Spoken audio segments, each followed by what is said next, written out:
Oke, selamat malam sobat penyan semua. Ini kita coba ulang lagi live-nya karena yang sebelumnya nampaknya ada gangguan. Oke. Oke.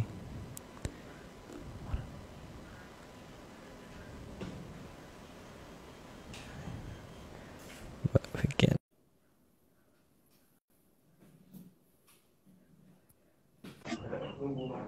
Nah, oke. Bisa. Mas aku Bisa. yang belum. Nah, ini dia. Ayo, Arya. Nah, oke Om. Maaf ya. Tadi Iya, aku request nggak ada kolom requestnya, jadi nggak ngerti caranya masuk gimana. iya nggak apa-apa Om. Tadi Kan aku biasanya juga kan ada ada. error. Nih mungkin Instagram Om kayaknya kepake Aji Kemayan Om kayaknya. Akalnya aja tapi. Ya, ini aku mau nanya-nanya dikit Om. Ini mungkin ini kalau misalnya buat penyanners yang sebelum live yang sebelumnya belum nonton, ini gimana nih Om? Ada apa nih Om dengan gambar ini nih Om? Pengen tahu aja nih. Nggak tahu ya. Itu gambar Mas Agung, Mas. Jangan gitu loh. Diakuin loh. Nggak Nggak gitu, tahu. Mas. Bakat-bakat seni itu Nggak harus tahu. dikembangkan, dipopulerkan. Bakatnya keren Nah, Om. Bakat terpendam ini. iya, bakat terpendam. Yang nggak pernah ngomong-ngomong. Kebetulan, Tahu-tahu jadi. Ya udah kita kebetulan lanjut aja. aja itu pas lagi ke gambar. Pas Kebetulan lagi. itu Aryo, Oh bukan karena kebetulan. berbakat ya. Nggak Oh. mungkin. Itu nggak mungkin. Kalau kebetulan itu gambarnya kayak anak TK, Mas. Yang kayak orang, terus ada Ya iya, tangannya gini-gini gitu kan. itu kayak anak TK toh. Nah, kalau kayak anak TK kayak gitu, terus yang seniman gimana?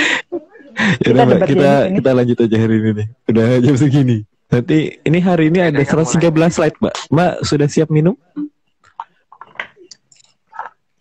Oke, Aman. siap. Oke.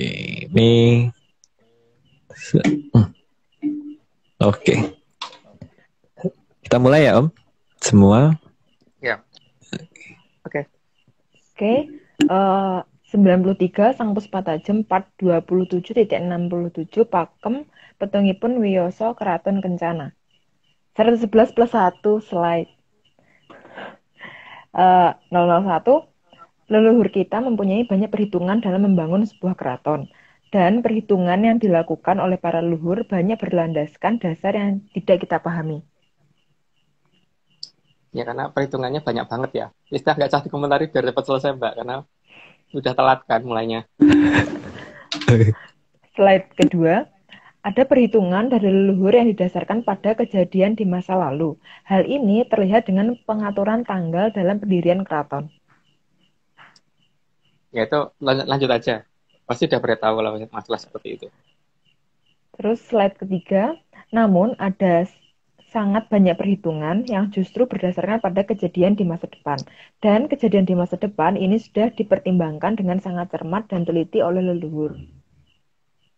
Ya logikanya kalau Rangga Warsito aja itu bisa ngeliat ke jauh ke depan.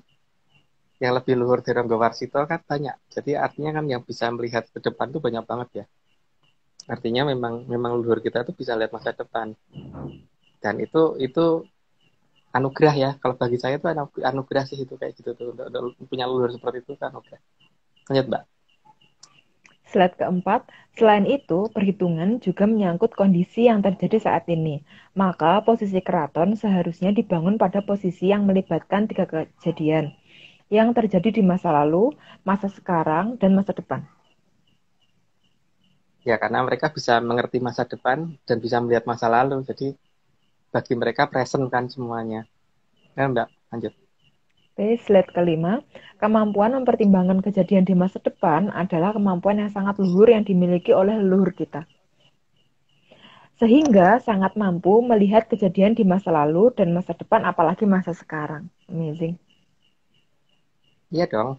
Itu bangga kan punya leluhur kayak gitu. Lanjut Iya, aja. iyalah. Slide ke-6, karena kita hidup di Arcapada dan Arcapada ada di alam raya, maka seluruh interaksi yang berada di alam raya juga termasuk dalam perhitungan para leluhur. Yang bagian ini mungkin tidak akan pernah kita buka secara detail ya, karena perhitungannya di sini menyangkut banyak hal tentang perputaran alam dan sebagainya gitu.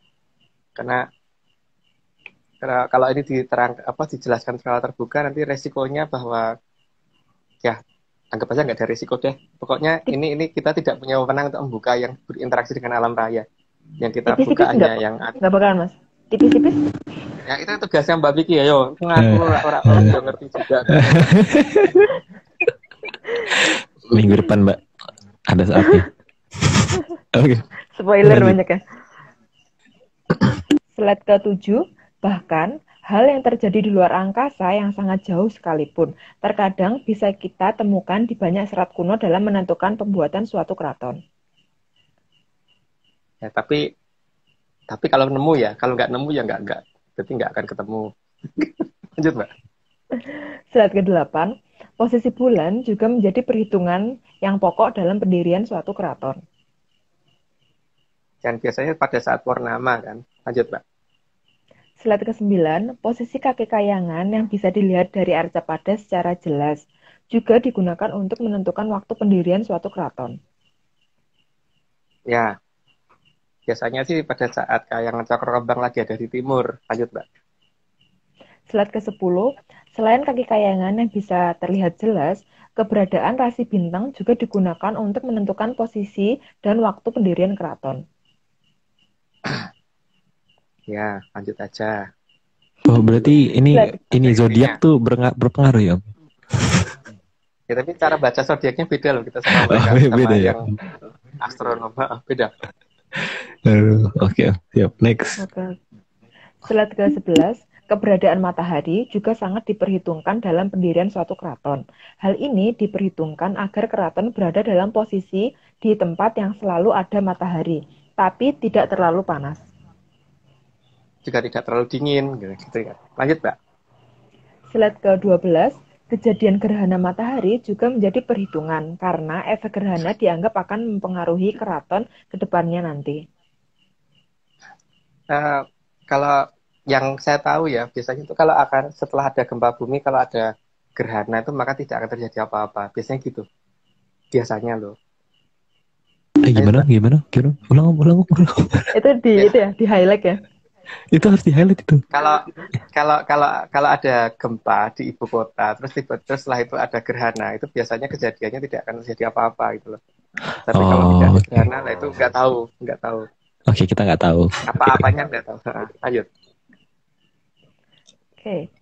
Slide ke-13, gerhana bulan juga dijadikan patokan untuk tidak memulai pembangunan keraton. Maka keraton seharusnya mulai dibangun pada saat purnama tiba. Itu jelas. Lanjut Mbak. Aku pernah dengar Om, katanya itu gerhana bulan tuh kayak apa Bathara Kala nyaplok bulan ya, apa sih?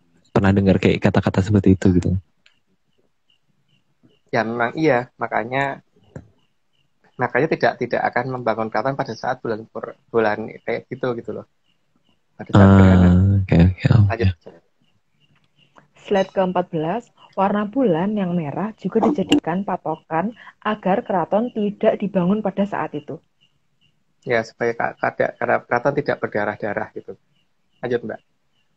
Slide ke-15, kedatangan komet atau lintang kukusan juga dijadikan patokan untuk tidak mendirikan keraton pada saat itu. Ya, itu memang ada. Kalau itu jelas ya. Lanjut aja Mbak. Slide ke-16, lebih dari itu, semua kehidupan manusia yang ada di alam raya juga sangat diperhitungkan. Karena isi alam raya memang harus dikenal, dan cara berinteraksi dengan alam harus selalu dibangun. Maka, seharusnya waktu dan tempat yang tepat untuk dibangunnya sebuah kehidupan juga harus diadakan di tempat yang tepat di alam raya ini. Mungkin bahasanya membingungkan, tapi ya begitulah kita gitu. Lanjut Mbak. Slide ke-17, berdasarkan pertimbangan secara alam raya, maka para sang hyang yang sangat luhur sudah memilih Arcapada untuk dijadikan tempat hidup bagi manusia. Ya, itu ada penjelasannya, tapi tidak kita jelaskan di sini ya, karena memang kita tidak punya wewenang untuk itu. Itu sama aku pernah baca sih, mungkin penelitian dari luar ya, tapi penelitian dari luar negeri itu pernah ada bilang katanya tuh bumi itu lokasinya tuh benar-benar sempurna Om, karena katanya kalau berapa ribu kilometer lebih jauh terlalu dingin, berapa ribu kilometer lebih dekat terlalu panas gitu. Ya, tapi kan mereka hanya bisa melihat dalam satu sisi kedekatan dengan bintangnya saja kan, bukan bagaimana menghitung terhadap gugus galaksi dan kemudian bagaimana interaksi antar galaksi dan sebagainya itu kan. Sudah ada kan? Belum ada sih, belum ada. Nah, ya. Makanya yang itu tidak akan kita buka. Oke, siap. Kita next. Itu Gimana, Mbak? makan permen. Tumben Mas aku makan permen. Yaudah, oke. Slide ke-18. Dalam tradisi di Jawa, naga sangat dikenal sebagai sosok penjaga bumi. Untuk banyak ceritanya lah, jadi tidak perlu kita yang cerita gitu. Dan sudah banyak yang punya cerita itu. Lanjut. Ya. Slide 19, maka simbol dan gambaran naga akan mudah ditemukan di berbagai peralatan tradisional. Banyak banget ya, bukan hanya di gamelan, di yang lainnya juga. Lanjut, Mbak. Bahkan dari seluruh negara ya, seluruh dunia itu. Naga tuh emang di seluruh dunia itu ada legendnya. Ya, kita berikutnya, Mbak. Slide ke-20, posisi naga juga digambarkan untuk melindungi keberadaan pusaka. Maka di sisi kanan dan kiri dari pelangkan keris dan patrem digambarkan sosok naga tersebut. Karena pada dasarnya ada dua naga yang besar, cuman itu kan dongeng kita ya. Kalau dongeng yang lain ya boleh aja kalau beda. Lanjut aja, Mbak. Oke. Slide ke-21, pelangkan tombak yang pakem juga akan menggunakan simbol naga yang menjaganya. Ya, itu semua orang juga pasti tahu lah, pangkal. Lanjut, Mbak. Slide ke-22, perlambang naga juga ada di bawah dampar, yang biasanya digunakan sebagai tempat rawuhnya leluhur. Itu kalau di kita loh ya, tapi kalau di tempatan nggak tahu. Ada gambarnya seperti itu, terus di atasnya kan kita kasih batu marmer untuk beliau kalau datang, dan pakaiannya juga kita siapkan, sehingga kalau beliau datang juga datangnya lengkap dengan pakaiannya kan, jadi tidak astral. Lanjut, Mbak. Oke, slide ke-23. Dalam sanggar, tempat bertemu leluhur, sangat jelas digambarkan keberadaan naga yang menyangga di bawah dampar. Itu versi saya, versi Tradisi Center. Bukan, nggak tahu kalau yang lain kan itu punya hak sendiri-sendiri. Lanjut, Mbak. Oke. Slide ke-24, maka leluhur memberi tanda pembagian waktu dengan istilah naga dino agar tidak salah dalam memilih waktu dan tempat yang tepat. Istilah naga dino pasti juga udah banyak yang tahu, karena itu banyak primbon kan juga sudah ada. Lanjut, Mbak. Slide ke-25, bagi leluhur, naga bukan benda mati dan bukan hanya mitos, tapi benar-benar makhluk yang menjaga Arcapada. Ya, dan posisinya memang mengelilingi bumi, harusnya begitu ya. Lanjut aja, Mbak. Slide ke-26, bagi leluhur, naga juga bisa bergerak, dan gerakan dari sang naga bisa mengakibatkan bergetarnya permukaan Arcapada yang disangganya. Itu sih pasti sudah banyak cerita seperti itu juga, jadi nggak perlu dijelaskan lagi. Lanjut, Mbak. Kok semua udah? Udah tahu gitu sih. Ya sebenarnya udah sih, Mbak. Kan keuntungannya di situ. Kan yang capek kan yang baca, bukan ya. Lain kali kita bikin capek, Mbak. Oke. Slide ke-27, bagi leluhur, naga dianggap sebagai pengikat semua unsur yang ada di Arcapada.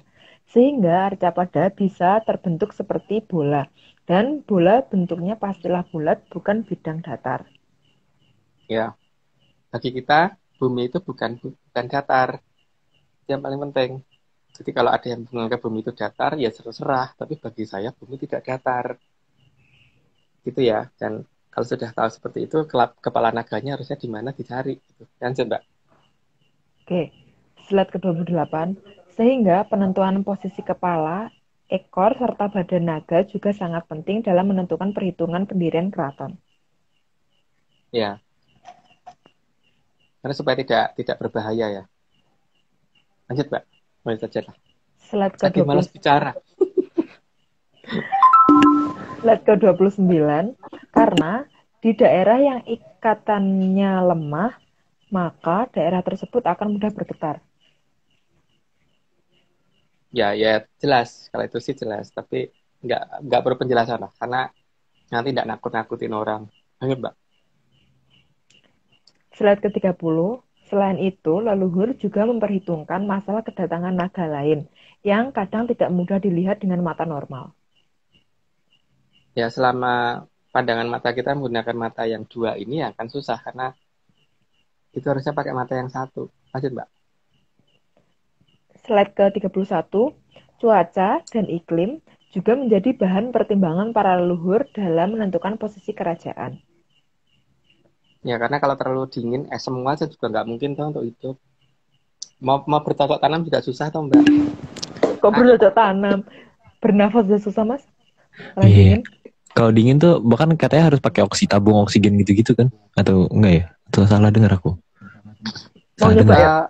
Enggak mau sih Mbak. Apa? Terima kasih. Ya, menggunakan suatu apa ya, zat kimia atau apa itu ya, kalau disuntikkan kalau perlu tuh. Karena untuk mencegah pembekuan udara di dalam paru-paru itu loh, Aryo. Oh iya, yang bahkan kayak yang pernah dengar itu kayak ada yang katanya yang apa tangannya bisa sampai busuk gitu yang warna hitam-hitam itu apa sih? Iya, Frostbite. karena beku kan. Iya. Iya. Kasian nih. Kita Ya, kita makanya lanjut. tidur kita bener kan ambil tempat yang nggak seperti itu gitu. Ya harus bersyukur banget sih, Mas. Ya. Oke, katulistiwa kita. Oke, slide ke-32. Karena di tempat yang terlalu dingin akan sangat susah untuk bertahan hidup dan tentunya membutuhkan energi lebih dibandingkan dengan daerah yang lebih hangat. Ya iyalah, karena paling tidak butuh bakar-bakaran terus kan. Butuh penghangat ruangan dan sebagainya itu butuh energi lebih daripada tempat yang seperti kita ini. Paling Butuh butuhnya WEN cuma terus kipas nggak sih, angin. Mas? WEN butuh terus nggak sih, Mas? Iya, mungkin butuh itu. Vodka. Yuk berikutnya. Oke. Iya, Slide ke-33.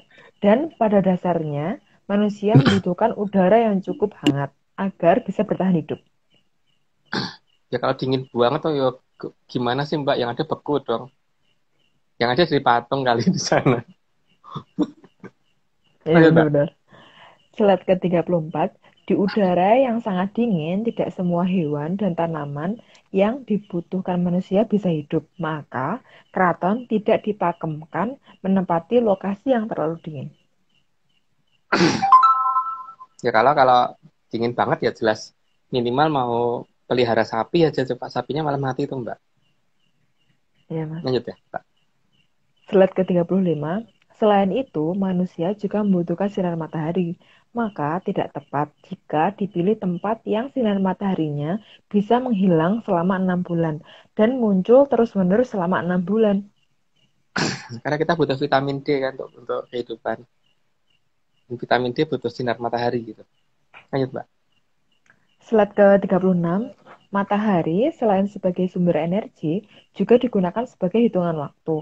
Maka akan sangat membingungkan jika matahari menghilang selama 6 bulan.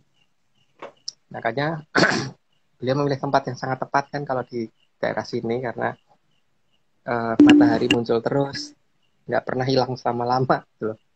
Oh ya, kalau di Eropa itu kadang-kadang bukan di Eropa sih, mungkin di Antartika gitu-gitu kali ya, Mi. Yang ada waktunya dia matahari benar-benar nggak pernah terbenam gitu-gitu ya, Mi. Ya 6 bulan misalnya. Katanya. Katanya. Aku belum pernah ke sana sih. Bisa ngomong katanya kan. Oh, besok Arya kali mau ya, nyoba kayaknya. Besok kita Arya berangkat. mau nyoba. Ayo, next.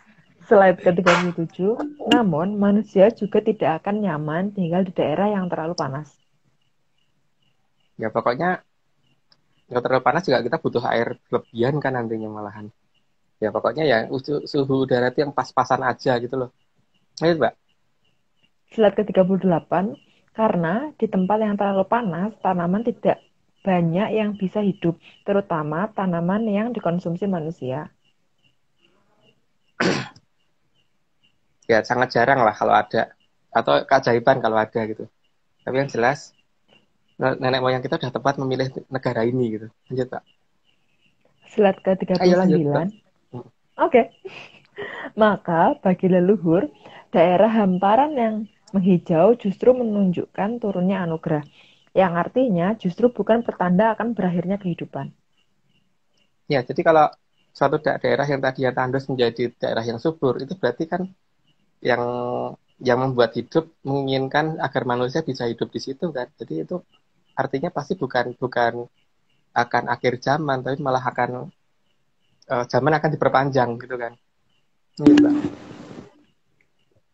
Slide ke-40, bagi leluhur, justru tanah yang makin tanduslah yang menandakan zaman menuju ke arah yang tidak baik dan sama sekali tidak berpihak pada kehidupan.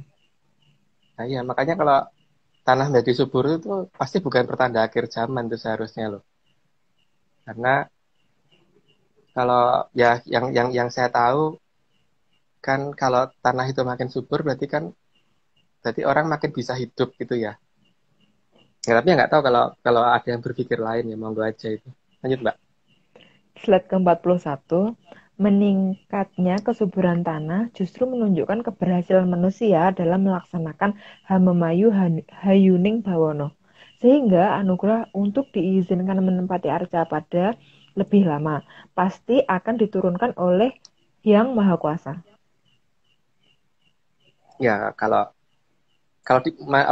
fasilitas hidup dibikin ada kan berarti seharusnya memang yang Maha Kuasa menginginkan manusia hidup lebih lama. Ya, itu mungkin pola pikirnya orang bigo seperti saya sih. Nah, Mbak. Jangan bilang gitu dong. Aku Slide merasa lebih ke-42. rendah. Nah, makanya. Ayo kita lanjut. Oke. Slide ke-42, sebab jika alam menjadi lebih ramah kepada manusia, itu menunjukkan bahwa alam juga tidak mau manusia celaka. Alam akan menjaga manusia karena alam juga merasa dijaga oleh manusia. Jadi, bagi leluhur, jika tanah makin subur, maka itu bukanlah sebuah pertanda akhir zaman. Bagi berdasarkan cerita nenek moyang saya begitu. Jadi cerita ketika kalau akhir zaman tuh berarti ya harusnya tidak seperti itu gitu. Tapi ya itu kan orang tuh punya asumsi tuh beda-beda gitu. Ya terserah mereka mau bagaimana menyikapi bahwa ketika alam jadi subur tuh dianggap seperti apa itu kan terserah ya. Karena Cuma aneh sebenarnya aja sih kalau menurut aku. sebenarnya logika dasar sih Om ya. Karena kan kalau misalnya kayak disuplai, berarti tandanya mau ada ya mau dilanjutin gitu hidupnya kan, gitu kan. Iya. Mm-mm. Tapi kalau supply dihentikan, ya berarti Baru memang tidak baru dilanjutkan berhenti gitu kan. gitu kan. Mm-mm. Oke. Kita berikutnya kali ya. Lanjut, Pak.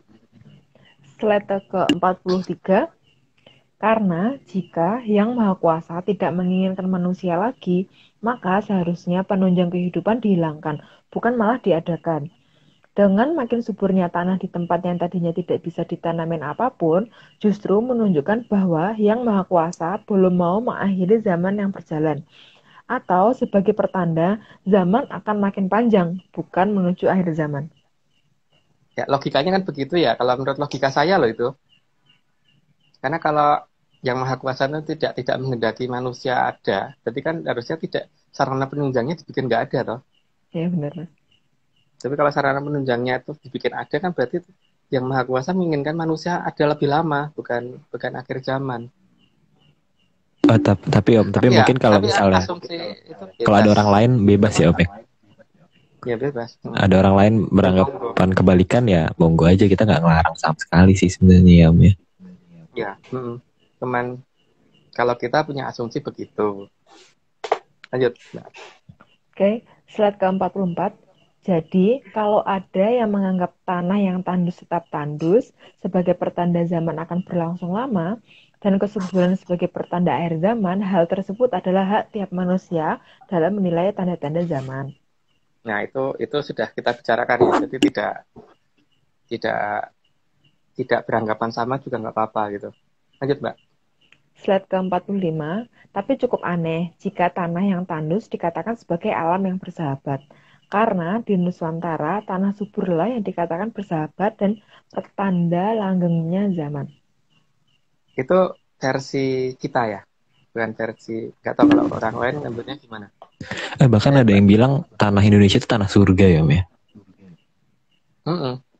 Katanya begitu. Tapi kan emang Ada gitu kan? lagunya tuh. Ada lagunya. Kos Oke. Plus itu ya, apa ya? Lagunya Kos Plus kalau nggak salah. Lanjut, Mbak. Oke, slide ke-46. Yang layak dipertanyakan adalah yang mengatakan kesuburan di daerah yang tadinya tandus itu merupakan tanda akan berakhirnya zaman. Apakah memang hobinya suka hidup di daerah yang tandus? Dan apakah bersedia bedol desa pindah ke daerah yang tandus? Itu pertanyaan ya. Jika memang bersedia, semoga bisa segera pindah ke sana supaya zaman tidak berakhir sehingga bisa mempertahankan tandusnya alam di daerah tersebut. Ya, kalau mereka berpikir seperti itu ya monggo toh ke sana gitu. Jadi supaya zaman tidak berakhir. Kan sebagai manusia itu kita diciptakan untuk hidup toh, Mbak. Ya, Mas. Dan hidup itu berarti kan ketika alam itu bersahabat dengan kita gitu loh. Jadi kalau ada yang ngomong bahwa seperti itu berarti tanda yang apa? Bahwa tanda supaya itu bahwa tanda zaman tidak akan berakhir ya monggo dipertahankan tanda itu gitu kan. Dan kayaknya nggak Kita cuma tidak alam yang menjadi bersahabat ya. Maksudnya kita juga bersahabat dengan alam, alam juga bersahabat gitu. Jadi emang saling melengkapi gitu kali ya, Mei. ya cuman definisi bersahabatnya kan beda ya. Mungkin ada yang menganggap seperti itu bersahabat kalau seperti gambar itu gitu. Tapi ada yang menganggap bahwa tanda gambar itu tidak bersahabat gitu kan. Itu masalah definisi kok Aryo. Jadi itu kan terserah yang mendefinisikan loh. Ya. Jadi kita benar-benar nggak ada pemaksaan sama sekali ya. Kalau misalnya tiba-tiba di teman-teman yang nonton nih ada yang nggak setuju dengan kita ya monggo aja gitu. Kita nggak maksa kok buat kita sama kayak kita gitu ya, Mei. Iya, monggo aja. Lanjut, Mbak. Oke, slide ke-47.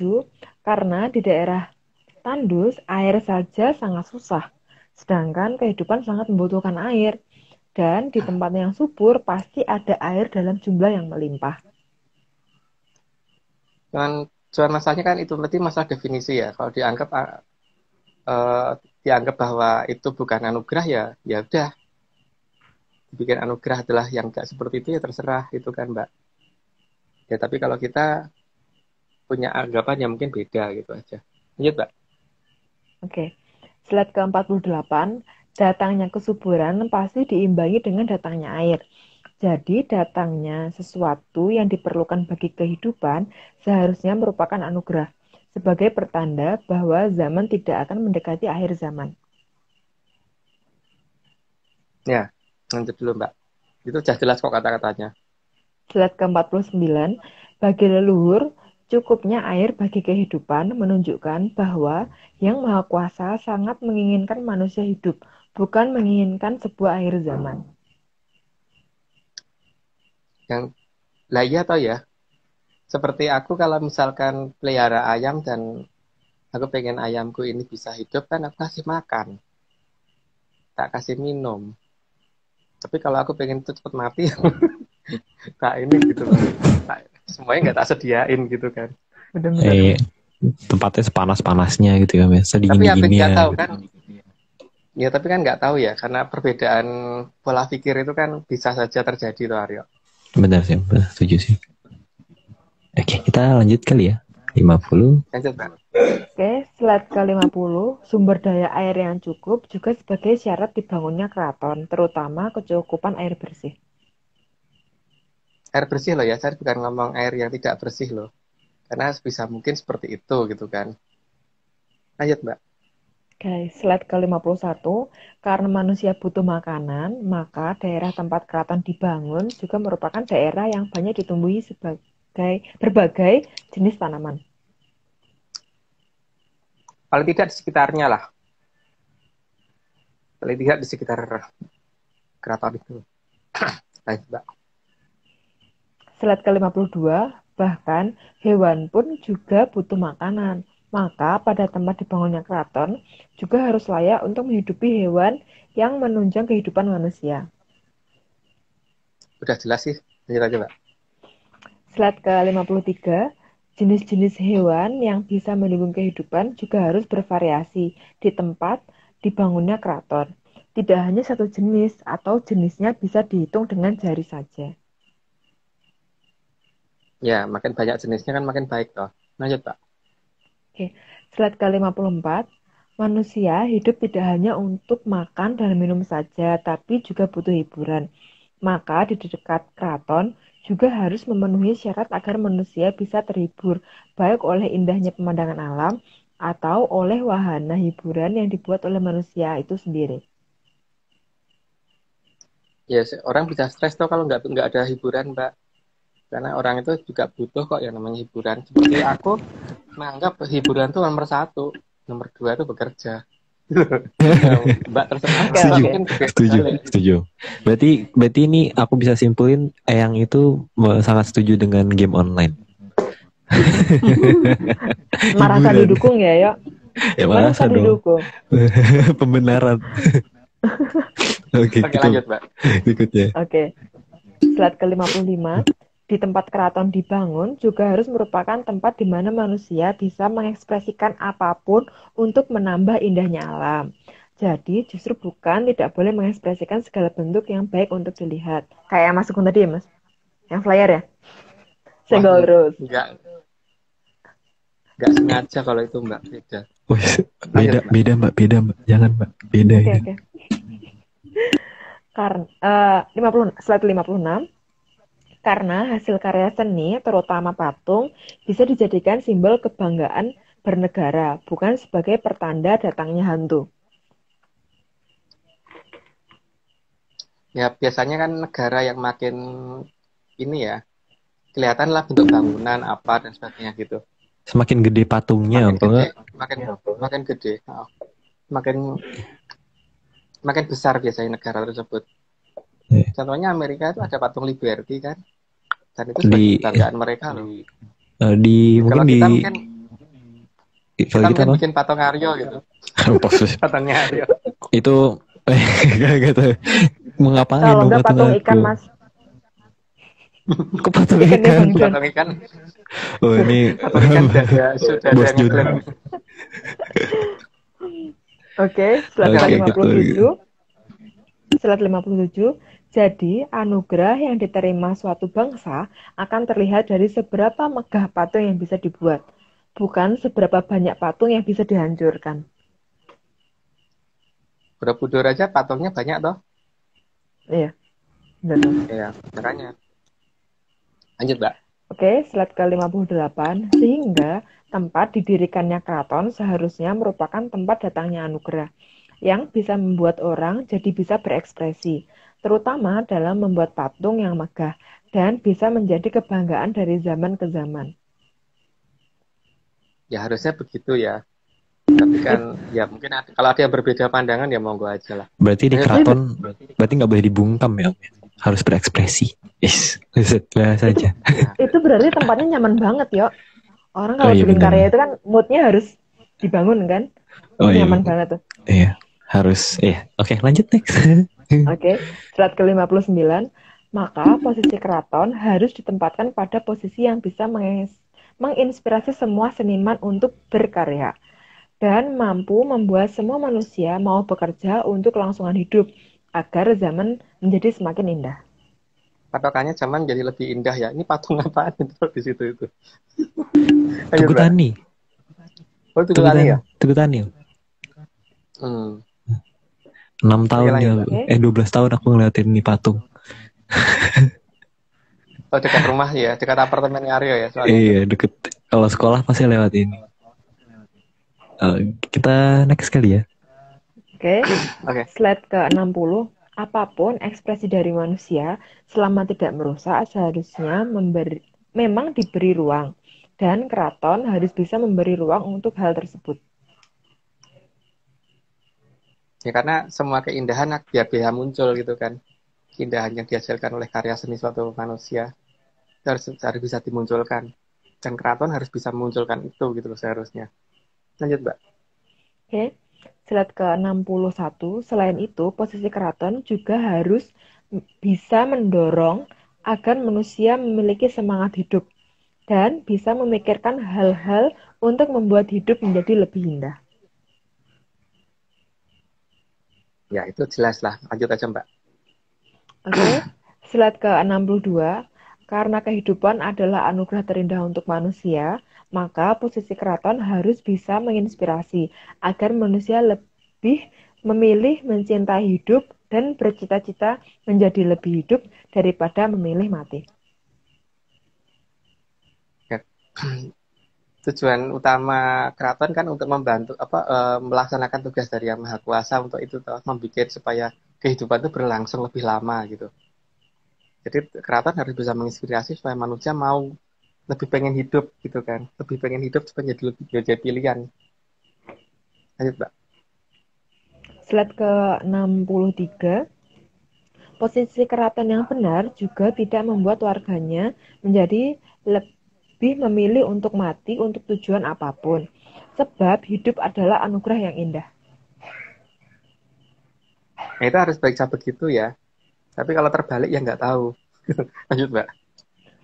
Slide ke-64, maka posisi keraton yang benar seharusnya juga bisa membuat manusia untuk lebih memilih menambah indahnya dunia, bukan malah mengurangi keindahan yang ada. Dan posisi keraton harus bisa menginspirasi hal tentang keindahan tersebut. Jadi banyak getaran di situ yang harusnya bisa menginspirasi manusia ya. Jadi getaran dari kadewatan, dari mana itu mengarah ke satu tempat yang kemudian orang kalau ke situ tuh jadi bisa berkarya gitu. Oh, berarti emang sebenarnya dipacu untuk menyombongkan diri ya? Oh iya, wajib. Benar.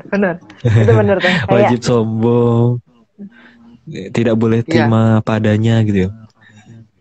Iya, karena makanya Mbak Vicky itu harusnya mulai ini Mbak, beranilah menunjukkan apapun. Karena orang kalau bisa itu kan jangan hanya ditahan, malah menunjukkan itu wajib tapi dianggap kepada orang yang Mbak anggap penting ya. Kalau dia nggak penting apa yang ditunjukkan Mbak? Sayang ya. Dan kalau dikatakan sombong jangan malu Mbak. Emang kita wajib kok itu. Hukumnya wajib, sombong itu wajib. Tidak disalahkan. Aku mendukung kok itu. Kecuali kalau nggak bisa lah itu nggak boleh sombong. Tapi kalau bisa wajib Mbak. Ya apa yang wajib bisa disombongin ya kan Mas? Iya. Ora iso kok arep sombong. Ayo lanjut Mbak. Oke. Slide ke-65, posisi keraton seharusnya bisa membuat orang tersenyum, bukan malah murung, melotot, atau malah sibuk beradu hantam. Beradu hantam, baku hantam kali ya mungkin. Itu saya oh sorry. Beradu. Baku hantam ya benar-benar. Ya, tapi harusnya baku hantam, tapi nggak tahu ini. Ya memang keraton harusnya membuat orang jadi lebih ceria ya, bukan jadi lebih sedih, lebih sebel atau malah bikin orang berantem itu nih, bukan keraton sih. Mungkin kayak Disneyland gitu kali ya. Bahagia semua orang. Lanjut Mbak. Slide ke-66, dalam beberapa serat kuno dijelaskan bahwa tanah Jawa dulunya adalah tanah yang selalu mengambang. Ini ada di dalam Tantra Pagelaran, terus di beberapa cerita pewayangan juga ada. Jadi di mana lagi ya? Tantra Pagelaran, terus di aku lupa sih nama seratnya apa sih?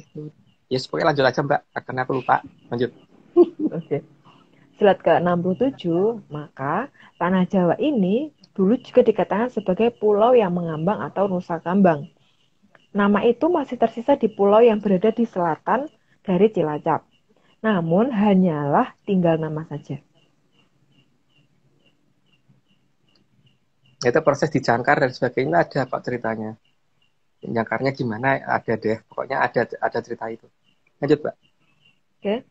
Slide ke-68, dalam serat Tantra Pagelaran dijelaskan bahwa agar tanah Jawa tidak bergerak, maka perlu ditambatkan pada jangkar agar tanah Jawa stabil. Itu makanya ada cerita tentang penggeseran Gunung Manggologiri itu. Tapi ya udahlah. Lanjut aja Mbak. Oke.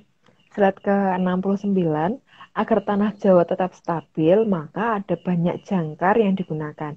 Jenis jangkarnya pun berbeda-beda, tergantung pada kebutuhan sesuai dengan lokasinya.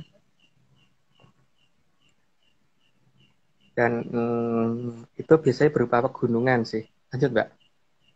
Oke, slide ke-70, maka di tengah tanah Jawa ada tempat yang dikatakan sebagai pakunya Pulau Jawa. Cuman pakunya Pulau Jawa itu ada di mana kan tergantung orang sanggup melihat atau tidak itu. Nah, dari Gunung Tidar itu sering kelihatan ada satu gunung yang di saat-saat tertentu tuh gunung itu nggak kelihatan. Walaupun kondisinya cerah. Nah, itu gunung apa? Monggo dicari. Lanjut, Mbak. Oke, slide ke-71, beberapa pakunya tanah Jawa yang bisa dilihat dan menjadi jangkar tanah Jawa agar tidak bergerak adalah berupa pegunungan, terutama gunung yang aktif. Ya, itu juga udah jelas lah ceritanya. Lanjut, Mbak. Slide ke-72, gunung selain nantinya akan digunakan sebagai senjata perlindungan atas gelombang kejut yang terjadi dari Jamur Dipa, juga akan digunakan untuk menjaga agar tanah Jawa tidak bergerak. Mungkin sudah kita terangkan di minggu lalu ya. Ada yang namanya reactive armor itu kalau di tank itu. Jadi ada kotak-kotak kayak batu bata yang ditempelkan di badan-badan tank itu kan biasanya akan meledak ketika ada rudal menuju ke dia sehingga akhirnya supaya tidak melukai bagian dalam tank gitu kan. Itu nenek moyang kita juga sudah menghitung itu. Ada gunung yang akan difungsikan untuk reactive armor gitu kan. Lanjut, Mbak. Oke. Slide ke-73. Namun, apabila tanah Jawa perlu dipindahkan akibat dari adanya jamur dipa, maka beberapa jangkar harus dilepas dan akan disisakan sebuah jangkar utama yang nantinya akan dilepas pada saat kondisi sudah sangat darurat. Makanya beberapa memang sudah mulai sudah mulai akan dicabut, cuman kapannya saya nggak tahu. Lanjut aja, Mbak. Slide ke-74, jika kondisi benar-benar darurat, maka Nusa Kambang harus digeser ke selatan. Maka jangkar harus dilepas satu persatu. Dan itu menjadi tugas dari para danghyang yang menjaga pegunungan aktif. Penjelasannya itu nanti ada di 94 ya. Mbak yang bikin ya. Lanjut, Mbak. Aduh. Slide ke-75, efek dari jangkar yang diangkat akan mengakibatkan beberapa gunung di Nusa Kambang akan aktif secara hampir bersamaan. Ya, itu paling tidak pemanasannya sudah mulai dilakukan seharusnya. Lanjut, Mbak.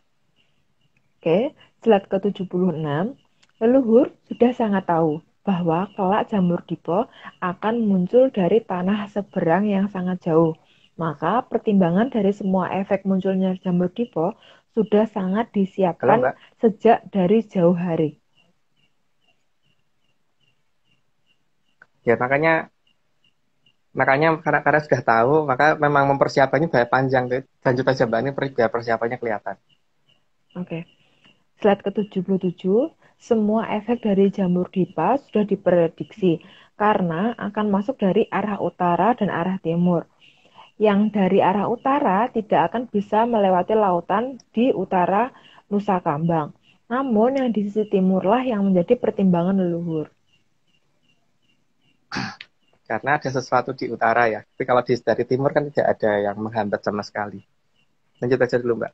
Oke, slide ke-78, maka jika Luku sudah mencapai Nusa Kangwetan, semua jangkar harus sudah dilepas. Jadi urutannya itu kan ada garis luku, garis garu, garis awu, sama garis geni gitu kan. Tapi kalau luku sudah sampai Nusa Wetan itu berarti harus segera dicabut jangkarnya. Terus lanjut, Mbak. Oke, slide ke-79, dan leluhur sangat tahu persis bahwa jika Luku sudah sampai di Nusa Kangwetan, maka Garu sudah mendekati batas Awu, dan saat itulah tanah Jawa harus segera dipindahkan. Ternyata ada di bawahnya toh. Jadi lanjut aja, Mbak.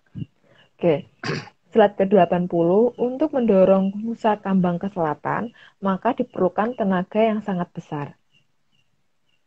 Ya, dan itu sudah dihitung juga. Makanya ada sesuatu yang taruh di utara. Lanjut, Mbak. Slide ke-81, maka mesin pendorong dibuat dan diletakkan di utara, serta menghadap ke arah selatan, dengan arah buang pembakaran menghadap ke arah utara. Supaya gerakan dari dorongannya ke selatan. Lanjut, Mbak. Oke, slide ke-82, ada 3 jenis bahan bakar yang akan digunakan oleh mesin pendorong, yang akan mendorong Nusa Kambang ke arah selatan. Yang jelas, makanya saat ini daerah itu permukaannya sudah dibuka supaya nanti ketika jamur tipe mencapai lokasi itu supaya itu bisa terkena kan, bisa tersulut dulu gitu paling tidak. Lihat, Mbak. Oke, slide ke-83, karena mesin dorong diletakkan dan dikamuflase menjadi sebuah pola yang sangat besar, maka daerah tersebut tanahnya haruslah mudah terbakar. Ya katanya begitu. Karena kalau tanahnya mudah kebakar kan berarti nanti untuk mencapai ke sumber tenaga pendorongnya itu kan berarti lebih cepat. Lihat, Mbak. Oke, slide ke-84, selain itu, untuk menyulut mesin dorong di lokasi tersebut harus banyak terdapat sumber batu bara. Karena untuk awalan pembakarannya karena dia bisa sampai temperatur cukup tinggi kan. Lanjut, Mbak. Oke, slide ke-85, agar api dari jamur dipo bisa mencapai batu bara tersebut, maka tanah di atasnya haruslah sudah disingkap. Tapi jangan difikirkan pulau apa ya. Kita tidak menyebutkan nama pulau apapun loh ya. Cuman ya itulah nanti yang terjadi gitu. Lanjut, Mbak. Slide ke-86, singkapan tadi akan membuat batu bara terbakar saat terkena efek jamur dipo, maka akan mengakibatkan suhu yang sangat tinggi. Karena suhu yang sangat tinggi maka kandungan gas alam yang di situ akan memuai juga kan. Lanjut, Mbak. Oke, slide ke-87, sedangkan di lokasi tersebut juga sudah disiapkan minyak bumi dan gas alam dalam jumlah yang melimpah. Supaya bisa terpicu dengan panasnya situasi di situ kan juga mesin bisa major. Lanjut, Mbak. Kayak dapur dong, Mas. Slide ke-88, karena minyak bumi mudah terbakar, maka akan membuat suhu menjadi lebih tinggi, dan pada gilirannya akan memicu ledakan yang sangat kuat. Ini kemudian akan mendorong menjadi tenaga dorong kan. Nah, gitulah katanya. Lanjut, Mbak. Slide ke-89, kemudian gas alam akan memuai. Bukan orang IPA ya, Mas, sorry. Gas alam akan memuai dan meledak, lalu menimbulkan daya dorong ke selatan. Maka Nusa Kambang akan terbawa ke arah selatan. Jadi di beberapa serat yang saya tahu memang tanah Jawa akan dibawa ke selatan ketika jamur tipe merembet dari arah timur. Jadi ketika rembetan dari arah timur sudah mencapai batas awu, segera tanah Jawa harus digorong ke selatan supaya rembetannya itu tidak kena. Lanjut, Mbak. Oke, slide ke-90, pada saat Pulau Jawa bergerak ke selatan, air laut di selatan akan naik cukup tinggi, maka hal tersebut perlu dibendung. Ya, makanya beliau juga sedang mempersiapkan bendungannya itu sendiri. Lanjut, Mbak.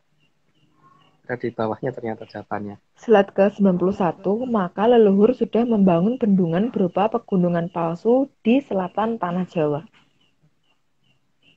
Makanya pegunungannya itu seperti ke pegunungan karang-karang gitu loh, Mbak. Batu kapur dan sebagainya gitu. Dan itu kelihatan banget kayak urukan karena tanah di atas pegunungannya itu beda banget dengan tanah yang ada di bawah gunung-gunungnya itu gitu loh. Lanjut, Pak. Kalau manusia biasa bendungan itu tanah ya, Mas. Kalau ini gunung, amazing. Gunung dan itu merembet seluruh dari barat ke timur loh, Mbak. Iya, benar-benar amazing. Oke, slide ke-92. Jadi jangan terkejut. Bila kita mau ke pantai selatan, maka kita harus naik gunung dulu. Dan semuanya itu merupakan gunung dari karang dan batu kapur. Karena pegunungan tersebut dibuat untuk melindungi Pulau Jawa saat akan digeser ke selatan. Artinya itu sudah dipersiapkan dari jarak waktu yang sangat lama. Dan itu kita bisa mengukur kira-kira kapan dengan cara meradiometri. Lanjut, Mbak. Oke, slide ke-93. Di sebelah timur dari Nusa Kambang akan dibuatkan jalan bagi air laut yang datang dari arah selatan, agar bisa masuk dengan sangat kencang. Nggak perlu dikasih penjelasan lah. Yang jelas, daerah yang terbakar itu supaya segera inilah apa padam. Lanjut, Pak. Oke, slide ke-94. Tujuan pembuatan jalur air di Nusa Kambang bagian timur tersebut agar bisa memadamkan efek jamur dipo yang membakar sebagian wilayah. Ya, lanjut aja, Mbak. Slide ke-95, agar tanah Jawa tidak bertabrakan dengan daerah lain, maka daerah selatan tanah Jawa harus dikosongkan, atau haruslah sebuah daerah yang kosong. Ya, supaya waktu tanah Jawa bergerak ke selatan supaya nggak nabrak. Lanjut, Mbak. Oke, slide ke-96, maka posisi benua Australia ada di sebelah tenggara dari tanah Jawa. Ya, nggak boleh nutupin. Lanjut, Mbak. Minum dulu, Mas. Jauh ya, Mbak. Slide ke-97, besarnya daratan dan adanya beberapa pegunungan di Australia digunakan untuk melindungi Pulau Jawa dari efek jamur dipo yang datang dari arah timur. Maka, tanah Jawa akan diletakkan di sisi barat dari Australia. Geser gitu ya, Mas? Ya. Iya. Australia nggak gerak. Yang gerak Pulau Jawanya, Mbak. Kok bisa ya? Lah tadi? Kita lihat aja Mbak nanti, Mbak. Biar asik. Oke. Oke. Slide ke-98, leluhur juga sudah memberi batas bahwa ada gambar telapak tangan di sana, di mana Pulau Jawa harus dibawa ke arah barat selatan telapak tangan itu. Tanda telapak tangan dipakai untuk menandai daerah tersebut masih berpotensi bahaya. Ada lah ya lambang telapak tangannya. Lanjut, Mbak. Oke, slide ke-99, tanda telapak tangan itu menunjukkan jangan digeser ke arah situ, tapi ke barat daya. Ya, udah jelas lah kalau itu. Enggak, jadi katanya nggak boleh. Jangan ya, ojor ini ya, gitu kan. Lanjut, Mbak. Tapi pikir halo, Mas. Oh, enggak dong. Jangan di sini ya. Oke. Slide ke-100, agar tanah Jawa tidak bertabrakan dengan benua Atlantis, maka benua Atlantis juga harus berada di barat daya dari tanah Jawa. Maka, saat tanah Jawa digeser ke selatan dan agak sedikit ke barat daya, tidak terjadi tabrakan. Jadi, ya seperti itulah. Lanjut aja, Mbak. Terus, slide ke-101 ya. Dengan alasan potensi bahaya kemunculan jamur dipo tersebut, maka sangat jelas bahwa Atlantis tidak mungkin berada di Samudra Atlantik. Kalau di Samudra Atlantik berarti mereka menghitungnya gimana? Berarti mereka nggak bisa melihat masa depan tuh, Mbak. Kalah dong sama Ronggo Warsito. Lanjut, Mbak. 103 ya, Mas? Sorry, Mas. Dua. Oh, dua. Dua. Oke. 102, dengan alasan yang sama, maka Atlantis juga tidak berada di Samudra Pasifik. Ya kalau dia di sana udah kebabat duluan kan pasti. Karena arah-arah bahaya dari arah sana juga. Lanjut, Mbak. Oke. Slide ke-103, dengan alasan akan munculnya jamur dipo, sangat jelas bahwa Atlantis tidak mungkin berada di benua Eropa atau benua Amerika. Itu namanya mendekati bahaya loh, seperti itu. Lanjut, Mbak. Oke, slide 104. Dengan segala alasan tentang efek munculnya jamur dipo dan adanya kekuatan yang mendorong tanah Jawa menuju ke selatan, maka sangat tidak mungkin Atlantis berada di Laut Jawa. Ya kalau ada di Laut Jawa nutupin, nutupin ini toh, mesin pendorong ke selatannya kita itu loh. Malah tabrakan dengan Pulau Jawa. Nggak mungkin di situ. Dan terlalu kecil, Laut Jawa terlalu kecil untuk satu benua. Lanjut, Mbak. Slide 105. Karena jika Atlantis berada di Laut Jawa, maka akan membuat tenaga pendorong berkurang. Karena begitu besarnya bangunan-bangunan yang ada di Atlantis. Sehingga kalaupun bergerak malah akan menabrak Pulau Jawa. Jadi sangat tidak mungkin Atlantis berada di Laut Jawa. Nah, kalau pengen tahu seberapa besarnya tuh yang memfoto Aryo itu, Mbak. Loh. Kenapa pas itu nggak diajak sih, Mas? Mbak belum bisa sepiangin ke Jakarta, Mbak. Oke. Sekarang kan bisa. Nanti ikut, Mbak. Oke. Slide ke 106. Dan yang paling jelas, Atlantis sangat tidak mungkin di belahan utara. Karena belahan utara itu adalah awal tempat terjadinya adu jamur dipo. Ya namanya cari perkara aja, Mbak. Kalau mencari tempat negara yang bisa melihat masa depan, masuk begitu gitu. Lanjut, Mbak. Oke, slide ke 107. Keberadaan benua Antartika juga akan menjadi pelindung utama dari efek jamur dipo yang datang dari arah selatan. Karena suhu yang sangat dingin di sana akan meredam panas yang muncul. Selain itu pegunungan yang sangat tinggi juga di sana ya. Jadi selain pegunungannya sangat tinggi, juga udara yang sangat dingin. Lanjut, Mbak. Slide ke 108, selain dinginnya udara di Antartika, juga tingginya daratan di Antartika, sampai kadang ada yang mengira sebagai dinding es. Tapi, sekali lagi, bumi itu bulat, bukan datar. Ya, lanjut, Mbak. Oke. Tak ngomongin.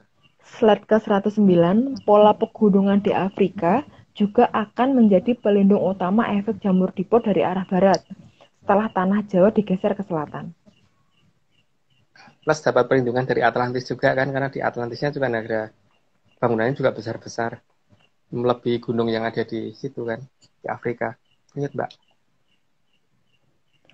Slide ke 110, keberadaan pasir di Afrika juga akan menguntungkan karena saat pasir terbawa angin dari jamur dipo, maka angin akan melambat dan mengurangi jarak tempuh angin jamur dipo tersebut. Ya karena ada beban yang dibawa kan, jadi lebih ringan. Lanjut, Mbak. Asik, udah selesai. Jangan asik, nanti ada pertanyaan dan statement, Mas. Oke, slide ke 111. Tutupipun kala bendu, laptopku. Tutupipun kala bendu dipun bukani goro-goro. Bumi gonjing, gunung ketuk, goro molak-malik, udan barat salah mangsa, kilatatit leliweran, lan sapiturutipun arsa badhe miwiti jumadulipun kang kala suba. Saking kidul timbuling kamulyaning Tribhuwana. Nggak perlu terjemahkan, itu bahasa kita sendiri, Mbak ya. Jadi nggak perlu. Oke. Sebelum ke slide yang selanjutnya, Mas, aku mau tanya. Ini seru nih. Aku jadi penengah aja. Oke, aku mau tanya ya, Mas. Yang pertama, apa namanya? Kalau misalnya itu apa? Terus sama ini, Mas. Kan kadang itu kan kalau aku sowan gitu ya, itu dengar ada dua suara. Nah, itu untuk ngebedain itu suara apa dan suara apa itu gimana. Terus sama ini, Mas. Kalau aku statement gini.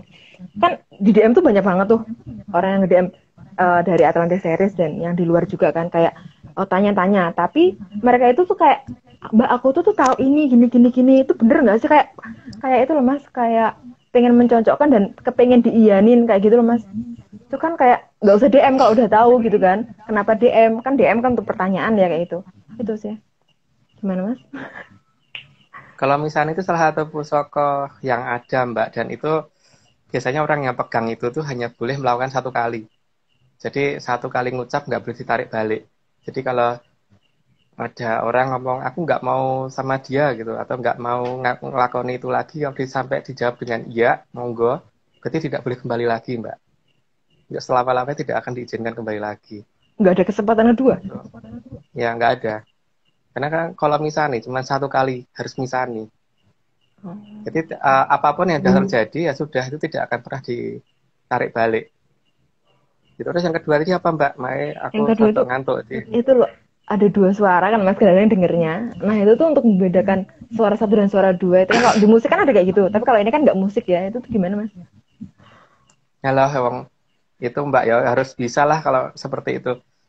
Membedakan suara antara suaranya Kadewatan sama suaranya Munyo, maksudnya nggak bisa sih Mbak. Bisa lah pasti. Bisa. Masa itu suara Munyo sih? Ya. Ya kalau suaranya Munyo ora perlu dirungok gitu Mbak. Iya. Ada suara kayak gitu mah ada, tapi nggak perlu didengerin. Nggak ada untungnya. Siapa lagi yang ketiga tadi Terus Mbak? yang tadi itu DM itu loh Mas, jadi kayak tanya, tapi dia tuh kayak tahu kayak mau konfirmasi gitu loh Mas ke aku tuh, kayak aku tuh semalam tuh mimpi ini Mbak, gini itu bener nggak sih kayak itu? Kan aku terus jawabnya gimana? Itu mimpi kamu, kenapa tanya ke aku gitu loh Mas? Kayak gitu, kan aneh kan? Kayak gitu loh. Terus aku ketemu ini Mbak, itu bener nggak sih ini kayak gitu? Mana aku tahu kamu yang ketemu, kenapa tanya aku gitu loh Mas? Kan kayak aku kalau mau bales juga gimana, kalau nggak aku bales nanti dikiranya aku nggak jadi admin yang baik. Mending gak usah tanya kalau udah tahu gitu. Nah kan ini berbakat nih sombong. Iya, kalau udah ngerti ya nggak perlu tanya. Jadi kan memperingan kita gitu loh. Dan kita kan memang juga bukan perguruan, jadi tidak mempunyai kewajiban untuk menjelaskan gitu kan. Cuman kalau kita pas mau menjawab ya kita jawab, belum enggak ya nggak jadi beban Mbak. Ya, jadi ini mohon maaf untuk DM yang tidak dibalas ya. Seperti ini jawaban dari saya. Oke, silakan slide selanjutnya. Iya, slide selanjutnya itu sudah selalu ada setiap saat, belum ada tambahan lagi. Ya udah, kalau gitu diakhiri dulu aja Aryo. Kita akhiri pertemuan kita hari ini. Mbak Vicky ada lagi yang mau disampaikan? Disclaimer belum kamu sampaikan ya dari awal sampai akhir? Iya. Oh lupa iya, ya? lupa. Maaf. Saya tidak profesional. Oke. Teman-teman semua, rekan-rekan menyanners yang hadir pada malam hari ini, kita sekali lagi mau mengingatkan kalau tim Atlantis Research Center itu tidak pernah menjual jasa untuk berkomunikasi atau bertemu dengan para leluhur dalam bentuk ritual apapun. Waspada terhadap oknum yang mengatasnamakan tim ARC dan saudara Agung Bimo Stejo atau saudara kita semua yang ada di sini. Entah itu mengatasnamakan Mbak Vicky, mengatasnamakan Haskell, atau bahkan mengatasnamakan Pak Marius gitu. Nah, kalau kamu? Ya, aku. Untuk informasi resmi itu via DM Instagram Vicky Ananda. Nih ya di bawah sini. Iya kan bener ya, di kiri ya? Iya di bawah kiri itu bener. Mbak Vicky itu siap 24 jam gitu. Jam 3 pagi tanya aja nggak apa-apa. Nggak ada jam operasional kita. Oke. Yang penting tadi dan ya Mbak ya. Sesukanya. Yang penting tadi jangan ya kita bukan perguruan. Kita juga tidak terima kerjasama dengan pihak luar ya Om ya. Enggak. Ya, kita nggak terima kerjasama dengan pihak luar. Jadi kalau misalnya mau nawarin MLM jangan. Nawarin yang aneh-aneh jangan. Oke, kalau gitu malam hari ini kita sudahi, sudah jam 10.16. Wah, tepat waktu. Enggak sih. Oke. BTW, kita minggu depan bakal masih hal yang sama, tapi minggu depan kayaknya ada sesuatu yang berbeda ya Om. Ada deh, entah jelasinnya minggu depan ada sesuatu yang berbeda, jadi ditunggu aja minggu depan. Dan jadi sekali lagi terima kasih semuanya sudah mau menyaksikan sampai malam hari ini. Terus juga terima kasih ke Bapak Agung, terus juga Mbak Vicky, terus Haskell juga, terus Pak Iwan, juga Bang Joni, Bos Joni yang udah menggambar tadi, gambarnya debutan. Terus juga Pak Marius, jangan lupa kita berterima kasih karena kalau bukan karena Pak Marius, Atlantis Series juga tidak akan berdiri. Iya gitu. Jadi Mas Togo. Mas Togo juga atas presentasinya, Mas Togo, atas editannya juga di awal. Semuanya terima kasih. Terus ini juga Mas Fian kayaknya ya, yang ada di kolom komentar. Iya, running text. Jadi Sima berterima kasih untuk semuanya bisa supaya Atlantis Series ini bisa berjalan tiap minggunya. Jadi kita sudahi, sampai jumpa minggu depan. Salam menyan. Salamnya. Oh, kan.